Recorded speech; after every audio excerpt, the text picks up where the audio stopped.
Oke, baik. Pada penjelasan kali ini yang akan dibahas mengenai nilai maksimum dan minimum. Jadi materi ini masih kelanjutan dari pembahasan turunan fungsi. Untuk apa kita mencari nilai maksimum dan minimum? Jadi ini ada sedikit introduction bahwa nilai maksimum dan minimum seringkali diperlukan untuk mencari atau menentukan cara terbaik atau kombinasi yang terbaik untuk memperoleh hasil yang optimal. Misalnya, seorang petani ingin memperoleh kombinasi tanaman yang dapat menghasilkan keuntungan terbesar. Kemudian misalnya seorang kepala pabrik ingin menekan sekecil mungkin biaya distribusi, dengan biaya distribusi yang sekecil-kecilnya bisa menghasilkan keuntungan yang sebesar-besarnya. Nah, masalah seperti ini bisa dibuatkan formula, kemudian dari formula itu dapat ditentukan nilai maksimum dan minimum yang diperlukan. Jadi kondisinya dimisalkan dengan sebuah fungsi. Oke, di dalam menentukan nilai maksimum dan minimum ada beberapa istilah yang antara lain nilai ekstrim, kemudian titik kritis, kemudian ada istilah titik-titik ujung, ada istilah titik stasioner, dan titik singular. Nah, kita bahas satu persatu. Apa itu nilai ekstrim? Jadi nilai ekstrim yaitu nilai maksimum dan atau nilai minimum yang terjadi pada titik-titik kritis suatu fungsi atau titik-titik kritis fungsi f. Nah, kalau titik ujung yang mana? Jadi biasanya sebuah fungsi itu atau sebuah kurva memiliki titik maksimum ditunjukkan pada gambar. Jadi ini titik ujung maksimum, ini titik ujung minimum. Jadi biasanya sebuah fungsi dibatasi oleh batas bawah dan batas atas. Kemudian titik stasioner yaitu diperoleh pada kondisi di mana turunan dari fungsi f itu sama dengan 0. Jadi titik stasioner itu ada titik stasioner maksimum, ada titik stasioner minimum. Kemudian untuk memperoleh titik stasioner itu diperoleh dengan cara menurunkan atau mendiferensialkan fungsinya, kemudian disamakan dengan 0. Selanjutnya titik singular yaitu titik pada grafik F dalam keadaan sudut tajam. Jadi itu titik singular. Cuman kalau titik singular ini kadang jarang dijumpai. Kemudian sama dengan titik stasioner ada minimum dan maksimum, titik singular juga ada maksimum dan minimum. Nah, kita bahas contoh soal. Misalnya, kita memiliki sebuah fungsi fx sama dengan x pangkat 3 dikurang 12x kuadrat ditambah 20. Nah, fungsi ini dibatasi pada interval -1/2 sampai 10. Nah, berarti ini yang -1/2 dan 10 sudah otomatis merupakan titik-titik ujung. Jadi yang -1/2 adalah titik ujung bawah, kemudian yang 10 adalah titik ujung atas. Nah, seperti yang ditunjukkan di sini. Jadi titik-titik ujung adalah batas bawah dan batas atas. Kemudian titik stasioner, yang tadi bahwa titik stasioner itu diperoleh dengan mendiferensialkan atau menurunkan fx sehingga fx sama dengan 0. Nah, jika fungsi ini kita turunkan seperti materi sebelumnya untuk menurunkan suatu fungsi. Jadi X pangkat 3 ini diturunkan, maka pangkatnya pindah ke depan dikali dengan koefisien X.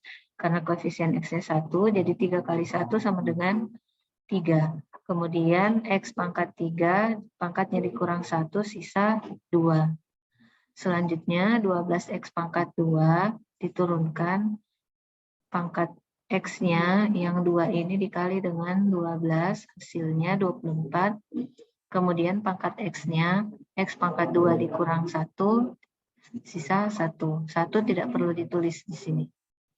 Nah, selanjutnya disamakan dengan 0, karena kembali ke persyaratan yang tadi bahwa titik stasioner itu diperoleh dari F aksen X sama dengan 0.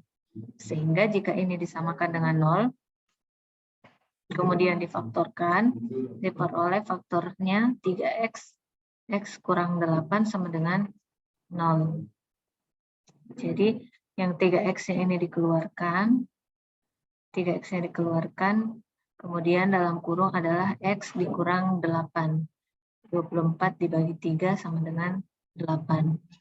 Sama dengan 0, jika ini masing-masing difaktorkan, 3X sama dengan 0, maka X-nya sama dengan 0. Kemudian X kurang 8 sama dengan 0, minus 8 ini jika dia pindah ke ruas kanan, itu tanda negatifnya berubah menjadi positif 8. Sehingga diperoleh titik-titik kritis yang baru, yaitu 0 dan 8. Sehingga titik kritisnya yang tadi titik ujung minus 1/2 dan 10, kemudian ditambah dengan titik kritis yang baru kita peroleh dari titik stasioner. Jadi titik kritisnya pada sumbu X yaitu min 1/2, 0, 8, dan 10. Nah, selanjutnya koordinat titik kritis dapat dilengkapi dengan mensubstitusi absis-absis ini, nilai-nilai X ini ke persamaan Fx-nya, sehingga bisa diperoleh koordinat titik kritisnya. Bisa diperoleh koordinat titik kritis. Bagaimana caranya? Jadi yang pertama kita ambil yang 1/2. Pertama kita ambil yang 1/2 ini, dimasukkan ke fungsi fx, jadi diganti x-nya dengan min 1/2, jadi min 1/2 pangkat 3 dikurang 12, jadi ini x-nya semua diganti dengan min 1/2. Kemudian selanjutnya yang kedua, x-nya yang ini, yang kedua x-nya diganti dengan 0. 0 pangkat 3 dikurang 12, 0 pangkat 2 ditambah 20 sama dengan 20. Oke, untuk F sama dengan 0, selanjutnya untuk F sama dengan 8, ini F sama dengan 8, kembali X-nya diganti dengan 8. Jadi 8 pangkat 3 kurang 12, 8 pangkat 2 tambah 20 sama dengan ini. Dan seterusnya, sehingga diperoleh koordinat titik kritis adalah yang ini. Oke, selanjutnya untuk nilai masih dengan fungsi yang sama, kita mencari nilai minimum dan nilai maksimum. Nah, nilai minimum dan maksimum dari soal yang sama itu karena tadi sudah diperoleh titik kritisnya yang ini, yang 4 ini, maka untuk menentukan nilai minimum dan maksimum, nilai-nilai ini disubstitusikan ke dalam fungsi asalnya, fx sama dengan x pangkat 3 dikurang 12x kuadrat tambah 20, disubstitusikan seperti tadi yang ini. Nah, dari sini kemudian dapat diperoleh bahwa ternyata nilai maksimum atau nilai yang paling tinggi adalah 20 dan nilai yang paling rendah adalah minus 236. Sehingga diperoleh nilai minimum dan maksimum dari fungsi fx-nya. Kalau digambarkan dia seperti ini. Jadi ini adalah nilai maksimumnya. Ini kurvanya, ini nilai maksimumnya adalah di titik 0,20 dan nilai minimumnya di titik 8,236.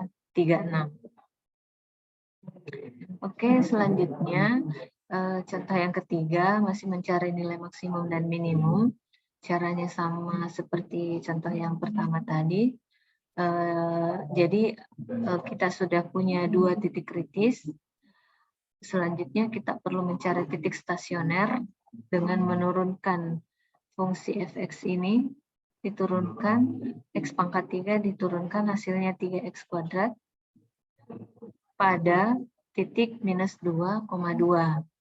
Nah, selanjutnya berarti kita memiliki titik kritis ada 0, ada minus 2, dan ada 2. Sehingga jika 0, minus 2, dan 2 disubstitusi ke persamaan ini, ke persamaan fx-nya, fx sama dengan x pangkat 3 diperoleh min 8, 0, dan 8. Nah, berarti kita sudah bisa menentukan bahwa 8 adalah nilai maksimumnya dan minus 8 adalah nilai minimumnya. Jadi nilai maksimum diperoleh pada X-nya sama dengan 2 dan nilai minimum diperoleh pada X sama dengan min 2. Kemudian ini contoh yang keempat. Jika sebuah kotak berbentuk balok tanpa tutup dibuat dari selembar papan. Jadi ini ada papan, ini panjang papannya 24. Panjang papan 24 cm, kemudian lebarnya 9 cm dengan memotong persegi identik pada keempat pojok. Jadi ini dipotong di keempat pojoknya.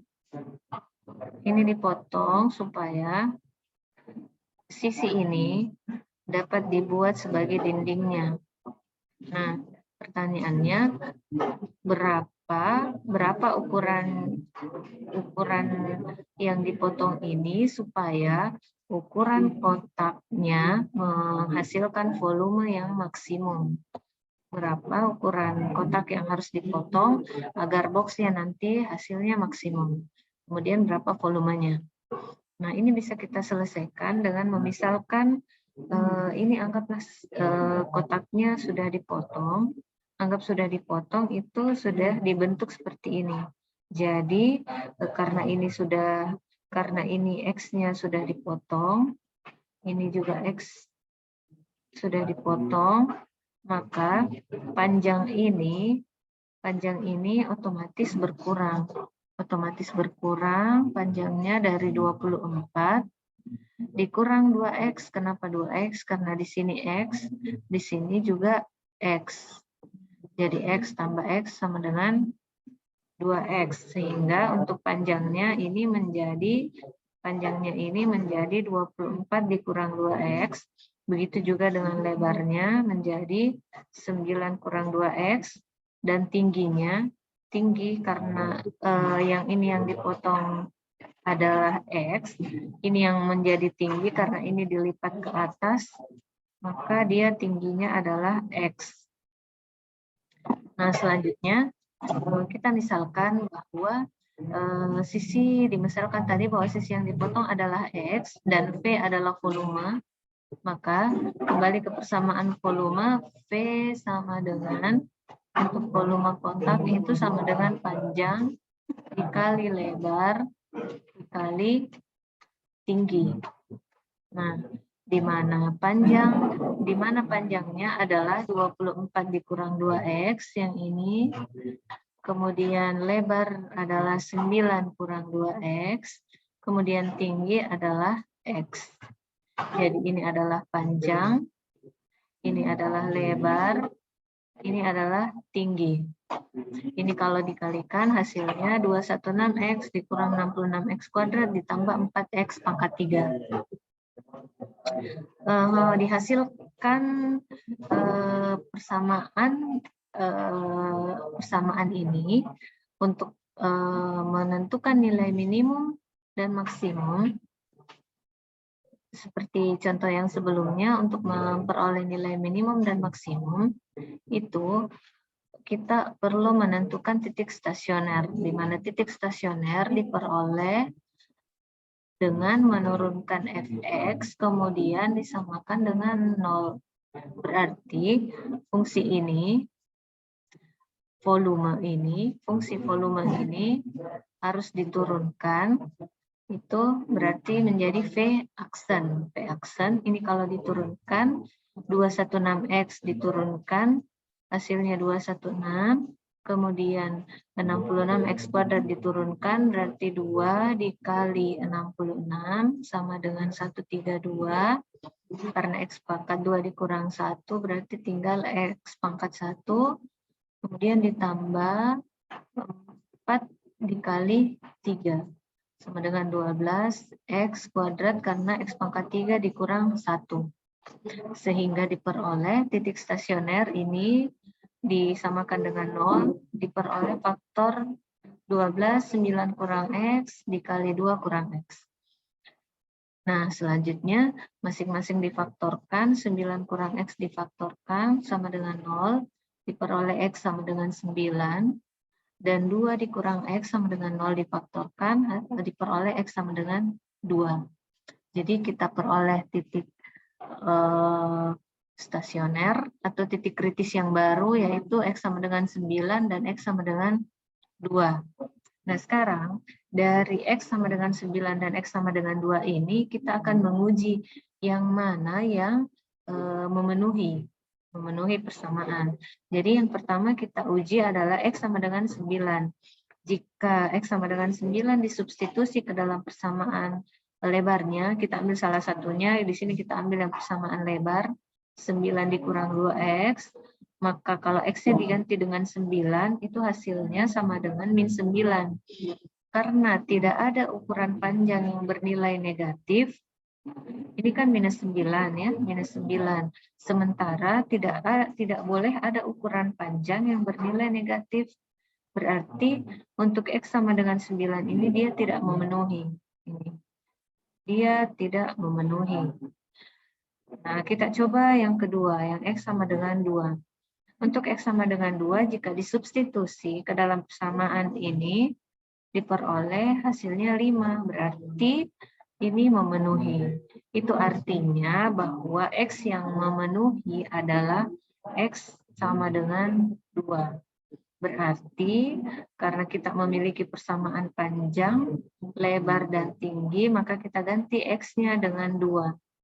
Sehingga diperoleh panjang sama dengan, ini persamaan panjang yang di atas, panjang sama dengan 24 dikurang 2X, diganti X-nya dengan 2, sehingga diperoleh 20, kemudian persamaan lebar 9 kurang 2X sama dengan diperoleh lebarnya 5, sehingga volume adalah panjang kali lebar kali tinggi diperoleh sama dengan 200 cm kubik. Jadi ini adalah volume maksimum yang bisa dibentuk dari potongan kardus yang atau potongan balok yang dimiliki yang tadi. Oke, sekian. Terima kasih. Assalamualaikum warahmatullahi wabarakatuh.